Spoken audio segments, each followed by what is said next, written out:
Muli po ay magandang tanghali po sa ating lahat, mga kapatid at mga kaibigan. Welcome po muli sa ating pong program tuwing tanghali, ah, alas 12 na tanghali tuwing Martes at Huwebes. Ito po sa ating programa Messengers of the North.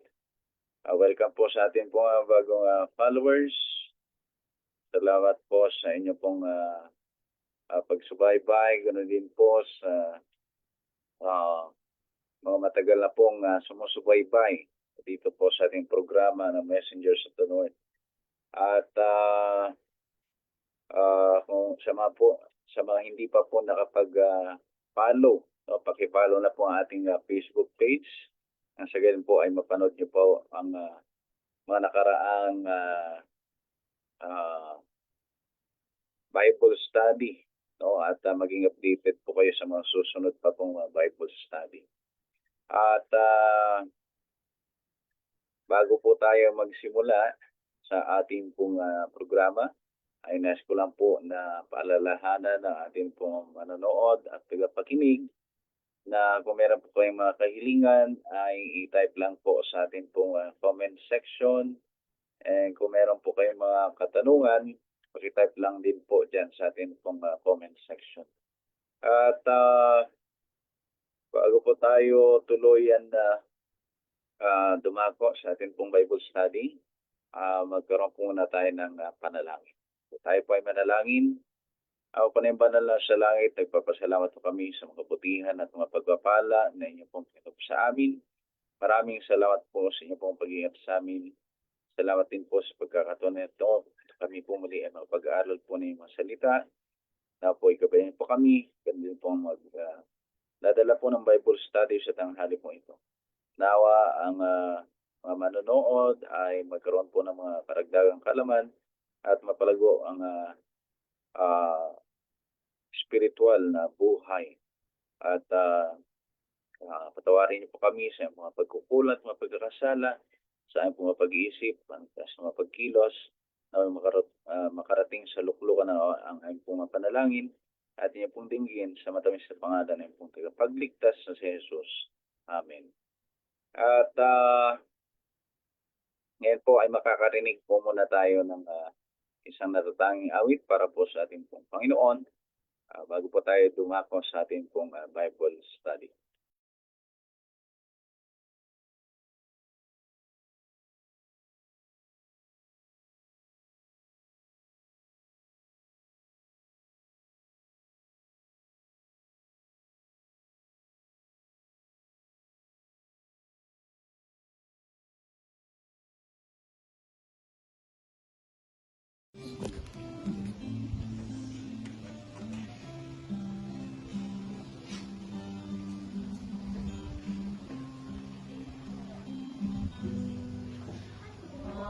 Far from God, and then it seemed no light my heart could see, but in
Christ liveth in me.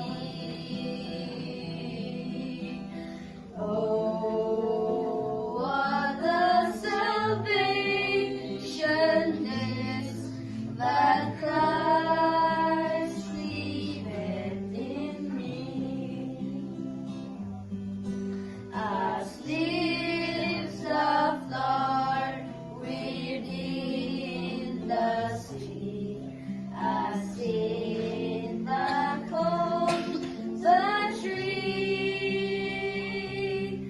so praise the God of truth and grace. His Spirit dwelleth in me. Christ liveth in me. Christ liveth in me. Oh, what a salvation is that Christ liveth in me. With longing all my heart is filled, that like Him I may be, as on the wondrous spot I dwell, but Christ liveth in me. Christ liveth in me. Christ liveth in me. Oh, what a salvation is that Christ liveth in me.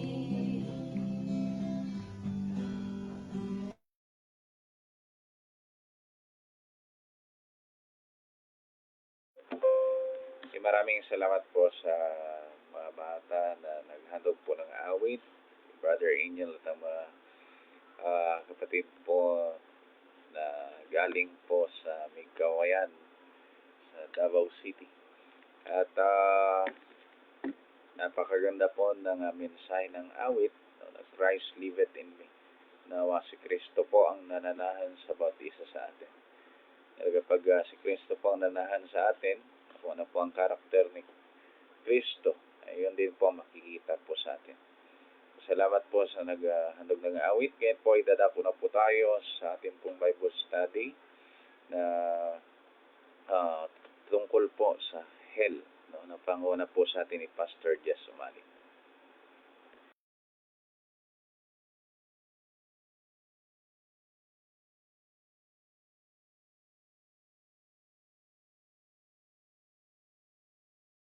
Magandang tanghali po sa inyong lahat, sa ating mga tagapanood sa live stream. At nawa ay ang pagpapala ng Diyos ang mapasa atin sa tanghaling ito habang kayo ay kumakain sa physical na pagkain, ay tayo naman ay magbibigay ng pag-aaral patungkol sa spiritual. Ito naman ay spiritual na pagkain. At gusto kong pasalamatan ng ating MC, si Brother Jomar. Doon sa nakaraan ay tinalakay natin ang paksa patungkol sa the truth about death. Ngayon naman ay pag-aaralan natin yung the truth about hell. Okay? Sa ating pag-aaral ngayon ay tatalakayin natin kasi may mga kaisipan ng mga tao na kapag ang tao daw ay namatay at siya ay yung masama o kaya ay transgressor o makasalanan, ay siya ay mapupunta sa hell o sa tinatawag na impyerno. Okay, ngayon titingnan natin sa ating pag-aaral kung ang tao, kapag siya ay namatay, ay siya ba ay mapupunta sa impyerno kung siya ay yung masama. Ang ibig ko sabihin ay kung kaagad after na siya ay mamatay, ay siya ba ay mapupunta sa impyerno o hell. Doon sa pinag-aralan natin sa nakaraan ay maliwanag na ating napag-aralan na kung ang tao ay mamatay, ang paliwanag ng Bible, siya ay natutulog lamang, sleep of death, at sa pagdating ng ating Panginoon, siya ay muling bubuhayin. Okay, ngayon, katulad ng binanggit natin na siya ay maghihintay doon sa ikalawang pagparito ng ating Panginoon. Okay, tingnan natin doon sa binanggit ko kanina na kung ang tao ay mamatay at siya ay masama, siya ba ay after mamatay, siya ay pupunta agad doon sa impyerno. Katulad ng ipinapakita doon sa mga napapanood natin na mga video na kung ang isang tao ay namatay at siya ay mabuti, siya ay pupunta doon sa langit kung siya ay mabuti, at kung masama, siya ay pupunta sa impyerno. Okay, mga minamahal, sa ngayon doon sa ating napag-aralan sa nakaraan ay wala pong katotohanan niyon. It is a deception.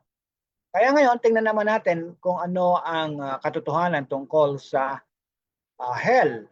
Okay, ang sabi dito, how many lost souls are being punished today? Meron bang ganon, mga minamahal, na kung ang isang tao ay namatay at siya ay masama, ay siya ba ay pinarurusahan? Ito ay kataliwas doon sa napag-aralan natin kasi ang tao kapag namatay ay walang immortality of the soul. Ang soul na binabanggit doon ay yung tao na buhay, living being o living soul in other words. Kaya meron na ba? Kaya ang tanong, how many lost soul are being punished in hell today? Meron na bang ngayon na ongoing na pinarurusahan? Kung ikaw ay namatay at ikaw ay masama. Sa 2 Peter 2:9, tingnan po natin, the Lord knows how to deliver the godly out of temptation and to reserve the unjust under punishment for the day of judgment. Anong klaseng judgment ito? Ito ay yung final judgment or yung executive judgment, mga minamahal. Kaya ang sabi dito ay naka-reserve pa raw, mga kapatid, mga minamahal, yung mga tao na masama sapagkat sila ay natutulog pa lamang o yung tinatawag natin ay sleep of death rather. Kaya ang sabi dito doon sa naka-highlights, and to reserve, okay, the unjust under punishment for the day of judgment. It means na ito ay coming, darating pa lang, hindi ongoing. Mga minamahal, ito ay isang doktrina na pandaraya. Gusto ng mga nag-research o nag-aral sa doktrinang ito na yung ugali ng Diyos, na ang Diyos ay pag-ibig, ay ang magiging pakahulugan ng tao ay ang Diyos sa isang mabagsik na Diyos. Imagine natin na kung ikaw ay namatay ng 1800, mula 1800 kung ikaw ay masama, hanggang ngayon, 2024, ay ongoing na ikaw ay pinarurusahan. Dahil kung paniniwalaan natin na after ang tao ay mamatay, ay merong immortality of the soul. It is a deception, mga minamahal. Okay? Sabagat ang Diyos ay pag-ibig. Although merong final judgment and we can call executive judgment. Kaya naka-reserve pa lang yung unjust, yung hindi matuwid. Okay, let us continue. Okay, when will the lost be cast into hellfire? The Son of Man will send out his angels, and they will gather out of his kingdom all things that offend and those who practice lawlessness. Ibig sabihin yung sumuway o lumabag doon sa kautusan ng Diyos will cast them into the furnace of fire. Iniisip ng mga tao ay isang malaking oven na nandoon yung mga naglalagablab or para isang volcano na itatapon ng tao doon. Mamaya makikita natin kung ano ang eksakto na pangyayari sangayon sa sinabi ng Bible. Okay? Sa John 12:48, the word that I have spoken will judge him in the last days. Ayan. Although meron tinatawag na three kinds of judgment, yung ongoing, pay attention, ongoing, yung work of investigation na ito ay tinatawag na investigative judgment. And after after na ang tao ay maligtas sa loob ng 1,000 taon, yung lahat ng mga sumunod sa Panginoon sa kanyang second coming ay dadalhin niya sa langit at merong isang klase ng pangalawang klase ng investigation o judgment. Ito ay tinatawag na millennial judgment. At yung binanggit ko kanina, yung tinatawag na executive judgment. That is the final judgment. Mamaya makikita po natin. Kaya ano ang point natin? Naka-reserve pa kung sino yung hindi magiging qualified.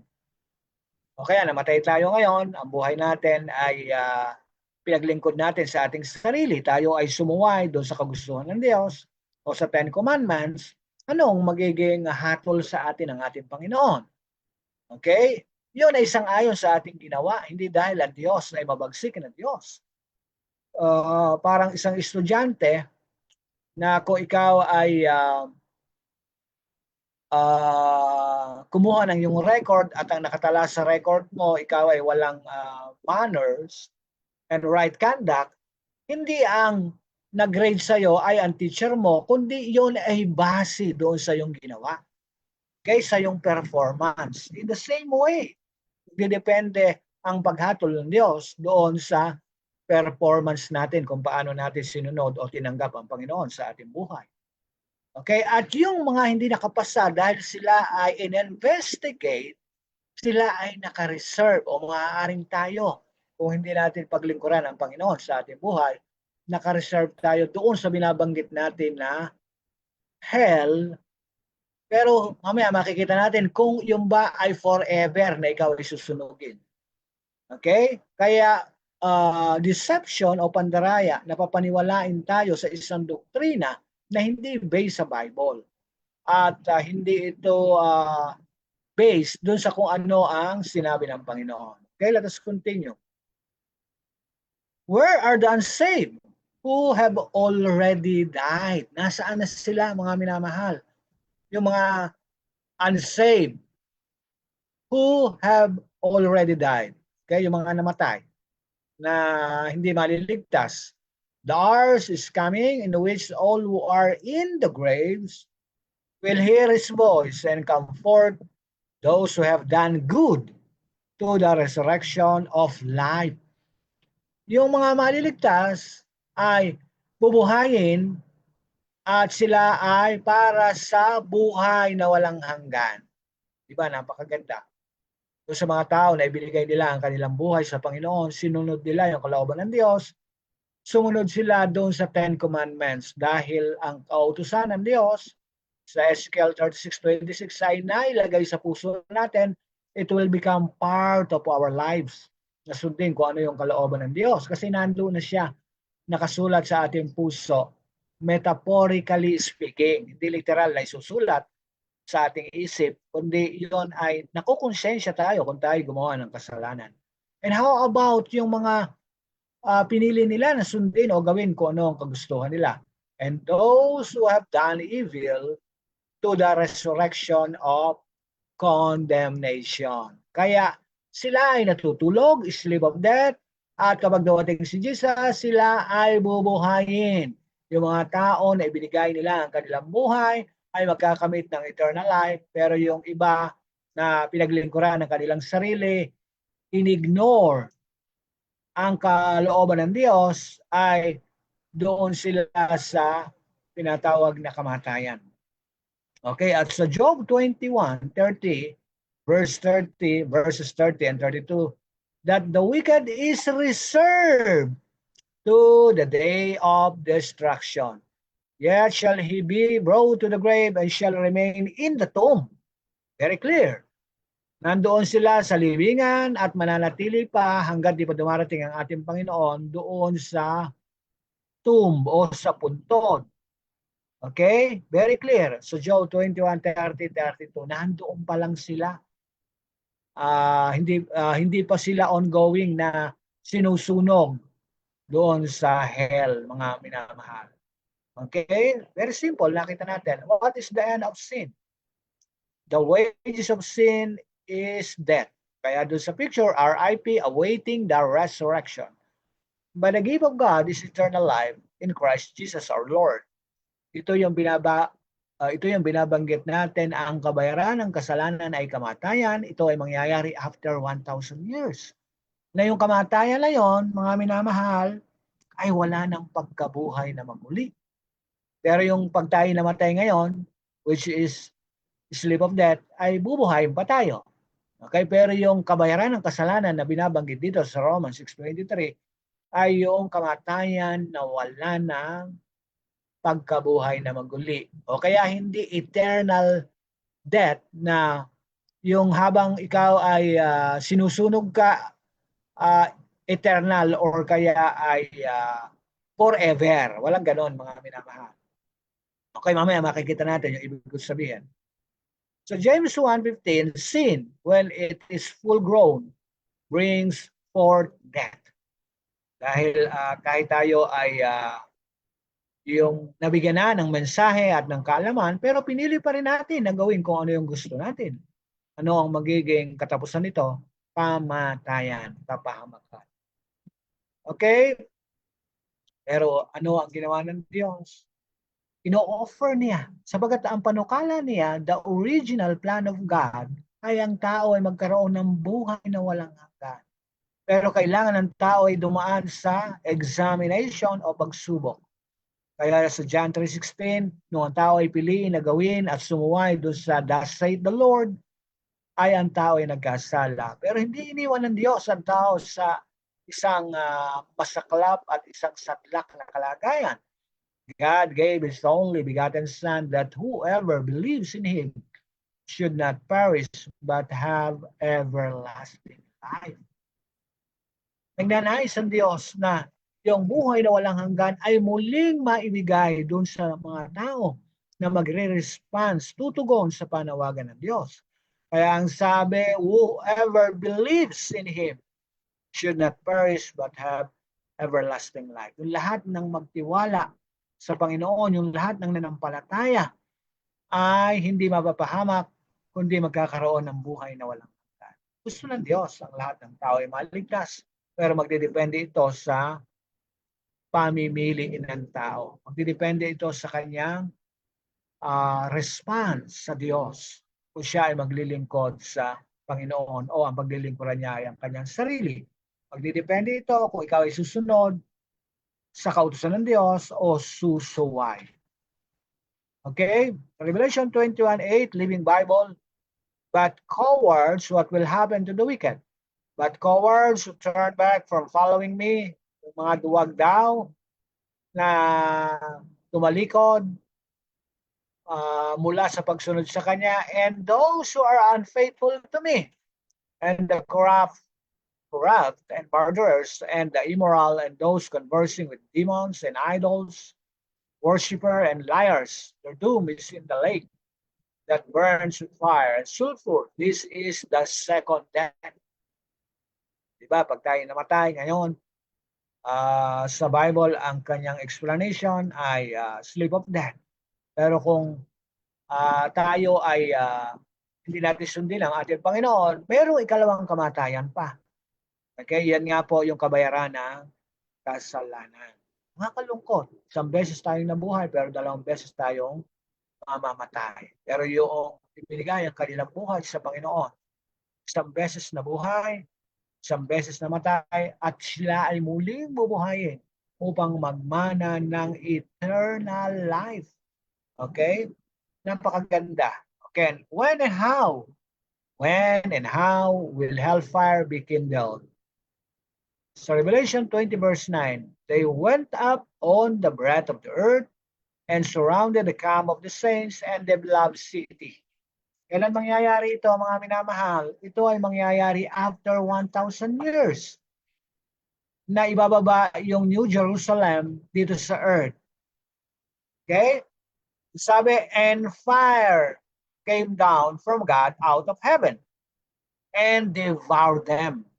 According to Revelation 20 verse 9. Kung makikita nyo, sa huling pagkakataon ay dadayain ni Satan ang lahat ng mga namatay na masama pagkat sila ay muling bubuhayin. Okay? At sasabihin ni Satan na siya ang bumuhay sa kanila at sasabihin niya na sakupin natin ang New Jerusalem sapagkat ito ay atin. At ano ang mangyayari? Darating ang apoy. Tingnan natin. Okay? The 2 Peter 3 verse 10, the day of the Lord will come as a thief in the night, in which the heavens will pass away with great noise and the elements will melt with fervent heat. Both the earth and the works that are it will be burned up. Ang earth ay hindi naman mag-explode na mawawala and turn to pieces. Ang susunugin lang ay yung outer o yung labas para linisin mga minamahal. Okay? At yung kasalanan na ay in-identify na dumi, impurities, at sa pamamagitan ng apoy, dahil ang tao ay hindi iniwan ng kasalanan sa kanyang buhay, susunugin yung kasalanan at yung tao na hindi tinalikuran ng kasalanan, pati siya ay masusunog. Okay? Tingnan natin mga minamahal. How long will the wicked suffer in the fire? Ito ba ay yung forever? Tingnan natin. Yung posporo. Kapag siya ay nasunog, ano ang mangyayari? Yung palito, magiging abo. Tingnan natin. Behold, I am come quickly, and my reward is with me to give to everyone according to his work. He will reward each. He will reward each according to his work. Kung ano yung ginawa natin, there is a law of life. What you sow is also what you reap. Siyempre, kung ano ang tinanim mo, nagtanim ka ng mangga, mangga ang aanihin mo. Pero kung nagtanim ka ng tinatawag na pagiging makalaman, aanihin natin ay kapahamakan at kamatayan. Pero kung tayo ay sumunod sa Diyos, ang aanihin natin ay buhay na walang hanggan. The servant who knows his master's will and did not do according to his will shall be beaten with many stripes. But he who did not know, yet committed things deserving of stripes shall be beaten with few. It means na kung alam na natin ang katotohanan o iisipin natin ayoko nang malaman, we will also accountable. Kahit na hindi natin ginusto na alamin, pero kung meron tayong pagkakataon, magiging accountable pa rin tayo. Nangangahulugan na magdidepende ito doon sa degree ng pag-commit ng tao ng kasalanan, yung haba ng pagkasunog niya. I mean na kung gaano ang tagal. Okay? Tingnan natin mga minamahal. What will be left when fire goes out? Behold, the day is coming, burning like an oven. And the proud, yung mapagmataas, mayabang, yes, all who do wickedly. Lahat ng gumagawa ng masama ay ma-stubble, mawawala. And the day which is coming shall burn them up, that will leave them neither root nor branch. You shall trample the wicked, for they shall be ashes under the sole of your feet on the day that I do this, says the Lord of hosts. Yung isang kahoy na sinunog mo at naging abo, wala nang susunugin. Pero di natin alam kung kailan. Halimbawa, ako ay hindi naligtas dahil marami kong nalamang katotohanan, ay mahaba ang pagkasunog ko o matagal. Di ko lang alam kung gaano katagal. Pero ito ay meron tinatawag na katapusan. Okay? Hindi forever. Pero hindi nangangahulugan na madali at hindi ba sakit. Napakasakit at napakahirap.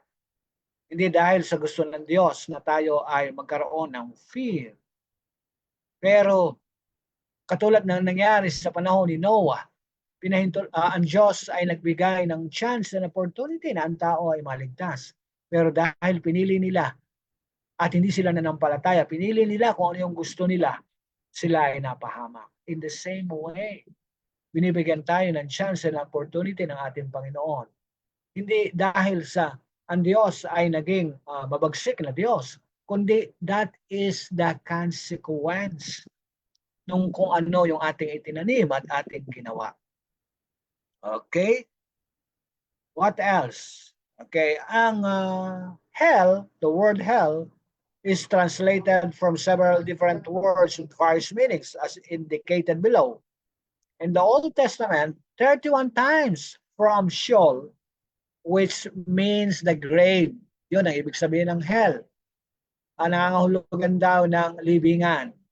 In the New Testament, 10 times from Hades, which means the grave. 12 times from Gehenna, which means the place of burning. 1 time from Tartarus, which means a place of darkness. Yan.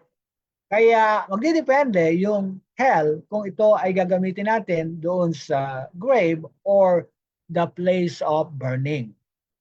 Okay, pero ang dapat natin tandaan ay yung pakahulugan ng mga tao tungkol sa hell na kung ikaw ay namatay ng 1800 or kung kailan ka namatay at ikaw ay naging wicked, naging masama, ay mula sa pagkamatay mo, ikaw ay sinusunog. Wala pong katuruan ang Bible o ang Diyos ng ganon sapagkat ito ay kataliwas doon sa ugali ng ating Panginoon. Para sabihin na ang Diyos, 1 John 4:8, that is love. Okay?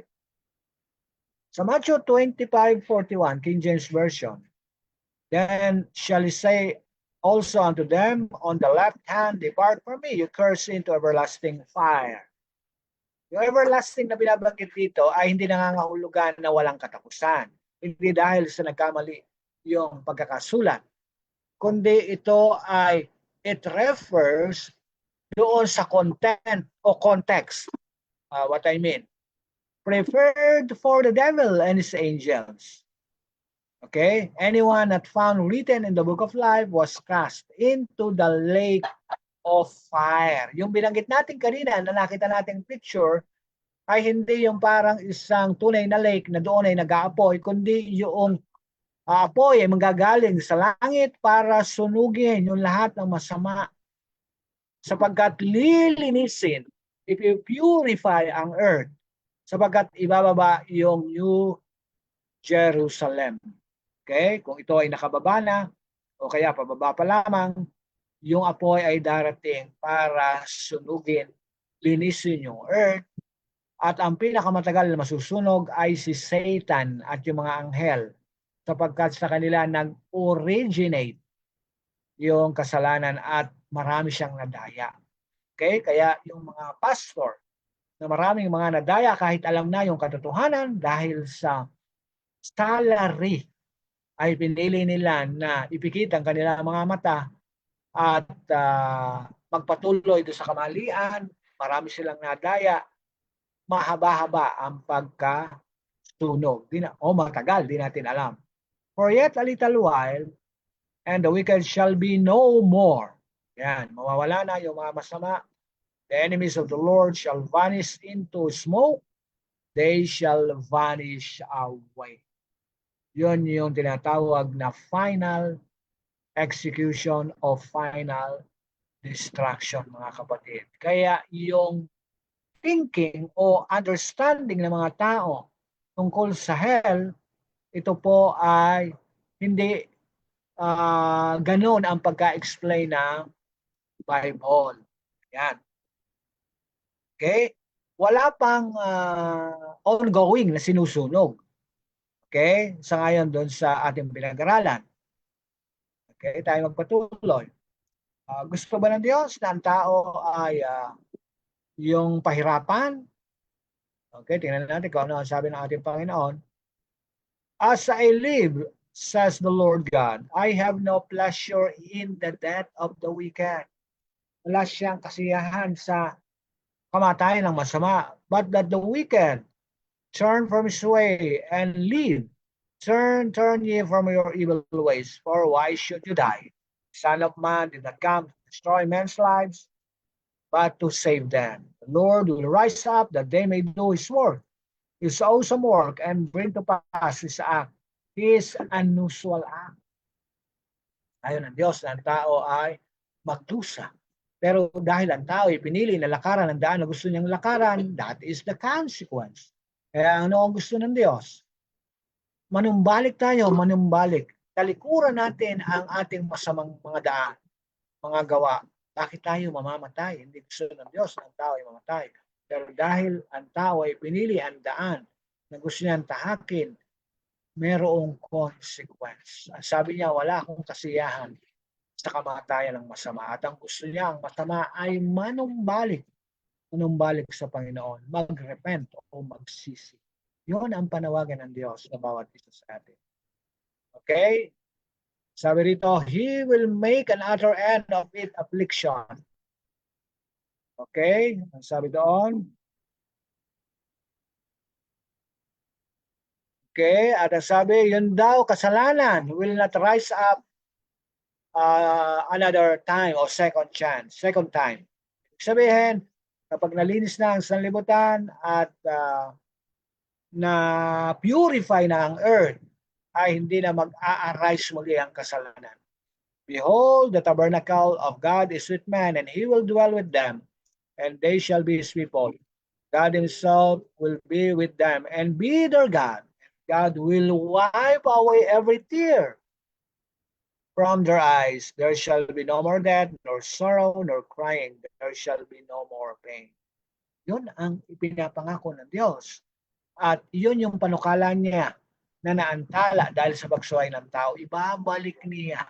At ang magtatamasa nito ay yung mga tao na ibinigay ang kanilang buhay para sa paglilingkod sa Diyos. Okay? Ano ang sabi? Sa Isaiah 65 verse 17, I create new heavens and new earth, and the former shall not be remembered or come to mind. Itong earth na ito ay, ano ang gagawin ng ating Panginoon? Hindi ito mag-explode, tulad ng binanggit ko kanina. Masusunog lang o yung outer niya, ito ay lilinisin sa pamamagitan ng apoy. At muli, yung lahat ng maliligtas ay mananahan dito sa bagong lupa. Okay? Kaya ano ang sabi sa Mateo? Mapalad ang maamo sapagkat mamanahin niya ang lupa. O, yun na po yun. Lahat ng maliligtas na mga tao, human, ay babalik dito sa earth. Okay? Kaya na dito ay wala ng kamatayan, wala ng kalungkutan, wala ng pagdurusa. Forever na kaligayahan po. Okay? Okay, yun po ang ating paksa ngayon sa tanghaling ito na yung doktrina o katuruan patungkol sa hell na ang kaisipan ng mga tao o pagkaunawa ay kung namatay ang tao at siya ay masama, ay siya ay sinusunog doon sa impyerno. Wala pong ganoon. Sapagkat doon sa nakaraang pinag-aralan natin ay kapag ang tao ay namatay, siya ay natutulog pa lamang o tinatawag natin na pagtulog ng kamatayan. Kaya kung ikaw man ay matuwid at ikaw ay namatay, hindi ka naman didirekta agad sa langit. Maliban lang kay Enoch na nung siya ay buhay, siya ay kinuha ng Diyos at si Elijah. Okay, dinala. Pero buhay, hindi nakaranas ng kamatayan. Kaya mga minamahal, gusto ng Diyos na talikuran natin ang ating kasalanan at sumunod tayo sa Kanya para tayo ay magmana ng buhay na walang hanggan. Nawa, magpapala ng Diyos ang napasa atin sa tanghaling ito. Ito po ang aking dalangin sa pangalan ni Jesus. Amen.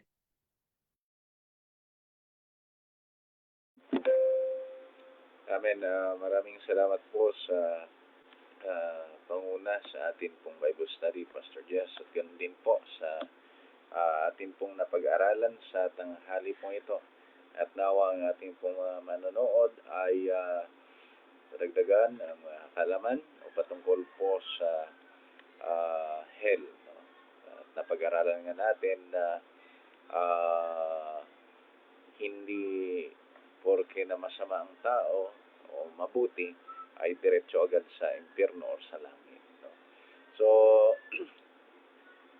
wala pa rin pong prayer request sa ating pong comment section. Ngunit nais po natin batiin ang mga sumabaybay po sa ating pong programa sa tanghali pong ito. Brother Obi Salazar sa Manila, Sister Jessica Pagal, Sister Librada Luces from Oriental Mindoro, at Sister Adela Pulig po from Isabela. Okay, salamat po sa inyo pong pagsubaybay sa ating pong programa sa tanghali po ito. At ngayon po, bago po tayo muli makarinig ng mensahe ng awit, ay ano po tayo ni Pastor Jess sa atin pong closing prayer. Kaya nawala po si Pastor Jess. Ang inyong lingkod na lang po muna ang mangunguna sa atin pong closing prayer. Okay, so tayo po muli ay manalangin. Ako po na yung banal sa langit, nagpapasalamat po kami sa mga kabutihan at mga pagpapala ninyo pong nilob sa amin. Maraming salamat po sa inyo pong pag-ingat sa amin sa araw-araw. Salamat din po sa inyong pong napag-aralan sa tanghali pong ito. At nawa ang pong mga natutunan ay may tatak sa mga puso't isipan. At nawa po ang mga nakarinig, nakapanood ay maliwanagan at tanggap po ang banal na katotohanan. At nawa po ang mga may sakit, inyo pong pagalingin. Bigyan niyo po kami ng mabuting pangatawan, kalusugan at kalakasan upang makapagpatuloy po sa paglilingkod sa inyo. Kaya dalangin niyo po namin ang mga bautis sa amin, inyo pong ingatan, ilaw sa lahat madisgrasya, kapamakan at tanampong sakuna. Patawarin niyo po kami sa inyong mga pagkukula at mga pagkakasala, sa inyong mga pag-iisip, pananalita sa mga pagkilos, at naway makarating sa luklukan na ang aming pong mga panalangin at inyo pong dinggin sa matamis ng pangalan pong tagapagligtas na si Jesus. Amen. Okay, so sa atin pong pagtatapos ay tayo po muli ay makarinig ng isa pang awit para po sa ating pong Panginoon.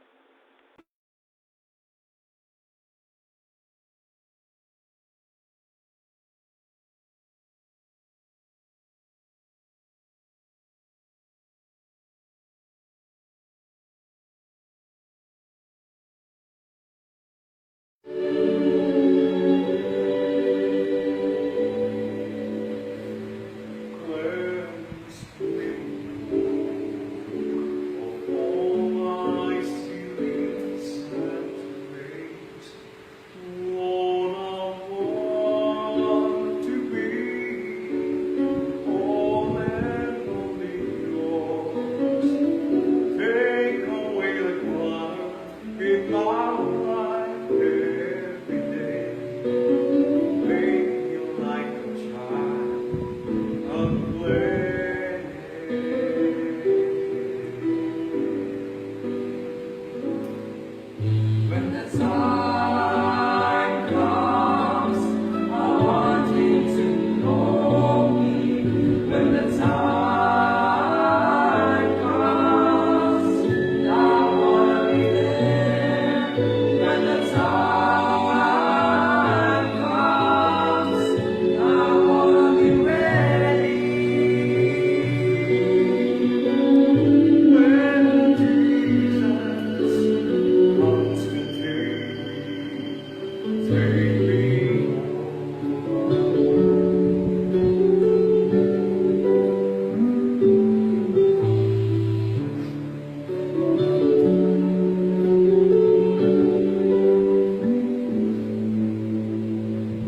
Okay, pagpalain po tayo ng Panginoon sa mensahe ng awit na atin pong napakinggan.